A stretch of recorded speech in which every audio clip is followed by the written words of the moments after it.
wanted the sauce. You got the sauce. This is the sauce for Impact February 16th.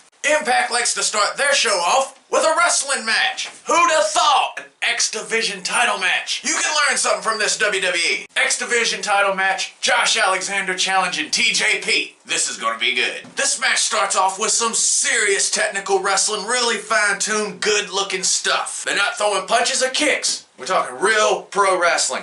Going from submission to counter to reversal. It's something to behold. Then they trade some high spots outside. TJP's up on the top rope, but he gets hung out. Josh Alexander gets up on him and gets the double underhook.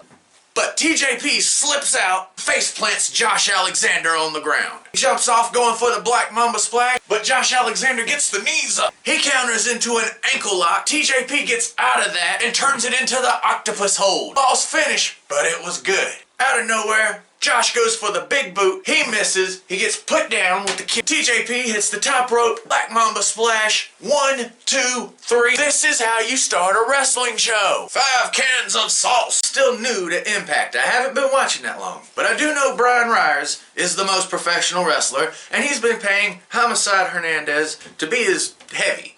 Half up front and half when he gets the job done. Tonight, he owed Hernandez money, paid him, and then paid him again to take out Matt Cardona. I didn't like it. 1 can of sauce. Next we get a 4-way barn burner. We got Willie Mack, Suicide, Daivari, and Trey Miguel in one ring at the same time. I can't wait. It's an awesome start. Willie Mack and Daivari get knocked out early, but this lets Trey Miguel and Suicide run 100 miles an hour, and it is awesome. But then Daivari starts to run the match. He's dominating on Suicide. He gets up on the top rope. But out of nowhere, Willie Mack shows up, puts him down with a huge powerbomb off the top. Oh!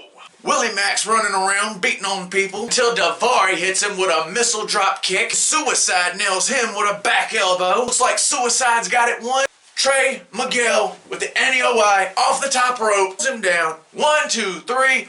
What a match! 5 cans of sauce. I seen Trey Miguel get all the way up to the top of the ramp and go backstage. I was disappointed. I wanted to see Sami Callihan cut another promo on it. It's brilliant so far. And then I got what I wanted. Sami was waiting on him with the condescending hand clap.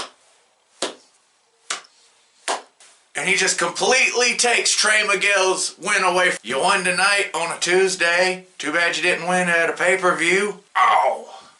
You keep wanting something to happen, but Trey's holding off and I can tell he's trying. 4 cans of sauce.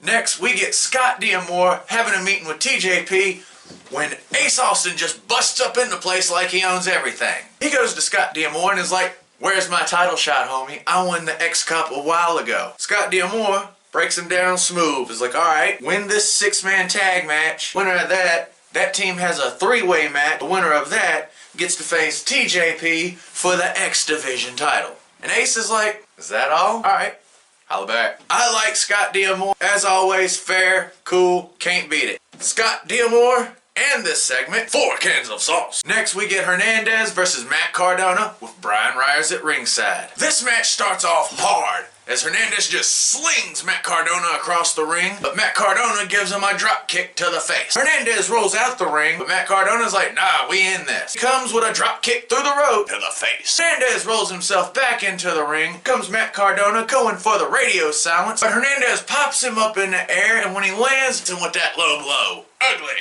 Hernandez dominates the match for a little while. Cardona tried to come back, but Hernandez just put him down. Finally, Hernandez is going for his move, the border toss. Matt gets out of it and is into radio silent. 1, 2, 3, winner. Afterwards, Brian Ryers and Hernandez try and put the boots down on Matt Cardona. Eddie Edwards comes to the rescue. 4 cans of sauce. TNT, Tony and Tony. Tony Schiavone and Tony Khan's weekly commercial for AEW on Impact. This is just straight swag. You can tell Tony Khan is feeling himself. He's got sauce. Tony Khan just starts killing Impact off gate. It's hilarious. He talks about how the wrestlers and the executives have been making poor decisions, how buying commercial time on Impact for him counts as a charitable deduction. Brutal. They plug Dynamite. Ain't gonna be missing that. And then Tony Khan puts it out there that he's got a special Valentine's Day present for Kenny Omega and can't wait for him to get it. Oh, I gotta watch Dynamite. This segment gets 5 cans of sauce. Juice Robinson and Dave Finlay over in New Japan. They're called Fin Juice. They are awesome and they debut tonight on Impact against Reno Scum. Who is Reno Scum? Fin Juice just starts out eating these guys alive. They are all over the place. They run 100 miles an hour. It is awesome. No wasted movement until Reno Scum manages to put Dave Finlay down. Really, the only thing these guys do is the Nasty Boy spot, the armpit. I never liked it. Well, Finlay manages to get a tag finally, and Juice Robinson comes in all over the place 100 miles an hour. He's throwing hands, doing cannonballs. It's something to see. One thing leads to another. You got Dave Finlay. He's got one of the guys from Reno Scum. Who is Reno Scum? Dave Finlay has one of the guys from Reno Scum in up on the top. Big superplex. As soon as he lands, it's a big frog splash off the top from Juice Robinson. 1, 2, 3. Now that's a tag team match.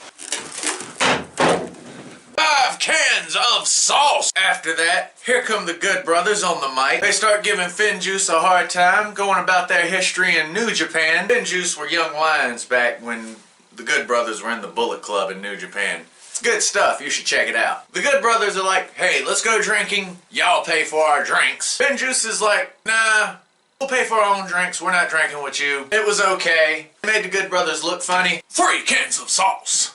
Next, there's some crazy skit I still don't quite get. Storm, Chris Sabin are out and about. They run into Swinger Man. Swinger Man wants to bring them back to that trailer park casino that keeps coming up. Turns out it's called Swinger's Palace.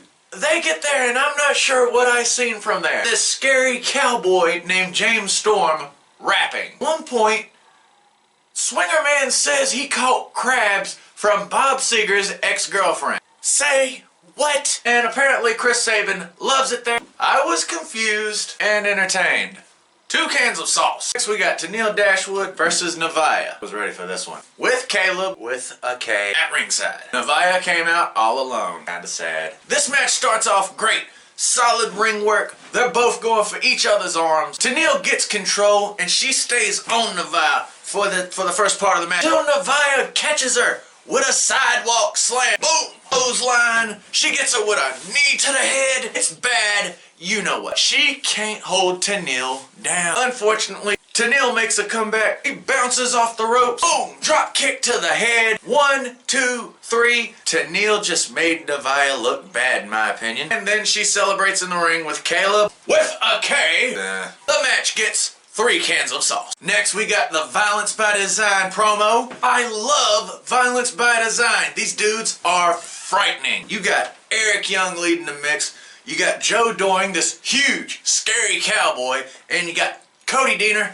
He looks like he can handle himself. Oh my god. These are some scary ass country dudes. They're not out here hooting and hollering. They are direct. It's like Jake the Snake Roberts cutting a promo. I'm just like, can't look away. This whole thing sets up for the rematch between Cody Deaner and Cousin Jake. I can't wait to see it. It's going to be a tables match. It's going to be awesome. 4 cans of sauce. Next we get Scott D'Amore. I love Scott D'Amore. Turns out at No Surrender, Susan got pinned by Jazz and she ain't thrilled about it. Her, Kimberly, and Deonna Purrazzo all find Scott D'Amore. Deonna Purrazzo's like, Scott, they deserve a knockout tag team championship match. And Scott just totally plays her face and flips it on her. He's like, Deonna, that would be a great match. But you know what's better than a great match? 2 great matches. So Susan and Kimberly will face Jordan and Jazz in a #1 contenders match. Winner of that gets a shot at the knockout tag team title. That's not what they asked for. Scott D'Amore thanks Deonna Purrazzo for the great idea and then runs off. Perfection. So it's going to be Susan and Kimberly versus Jordan and Jazz. Susan seems happy. Deonna seems happy. Kimberly's like, what now? 5 cans of sauce. The main event. Moose versus Tommy Dreamer in an old school rules match. That means hardcore. I don't like hardcore. It starts out grueling. Tommy Dreamer puts Moose out the ring, runs, and gets a drop kick through the rope. They get outside, and Moose just grabs him and starts pummeling him down. It's a beating ball. Until Tommy Dreamer hits him with a chair out of nowhere. But Moose don't care. He turns it right back around, him down, and starts driving the chair down on Tommy. And then hitting him with a bacon sheet. I don't like hardcore wrestling. Moose gets a trash can lid and just wears out Tommy's back with it. And then Moose does some more pummeling, just ugly. Well, Tommy manages a comeback with more hardcore nonsense until Moose dead stops him. Just an ugly slam. Moose gets out, sets up a table in the corner, but Tommy Dreamer out of nowhere spears him through the table. Did I mention this is still not wrestling? He hits Moose with it. That was a mistake, boss. He catches Tommy in a rock bottom out of nowhere, just slam. He waits for him to get up, and Moose breaks him in half with a spear. 1, 2, 3. Not a lot of wrestling in this wrestling match. It's an old school match. I don't like hardcore wrestling. 1 can of sauce. Impact Wrestling for February 16th was awesome. They know how to put on a show. People are still sleeping on it, but hopefully not for long. Overall, I want to rate Impact Wrestling for February 16th 4 cans of sauce. As always, thanks for watching. You're wonderful. I'm the Gangster Nerd. Please like and subscribe, and I'll be seeing you soon enough.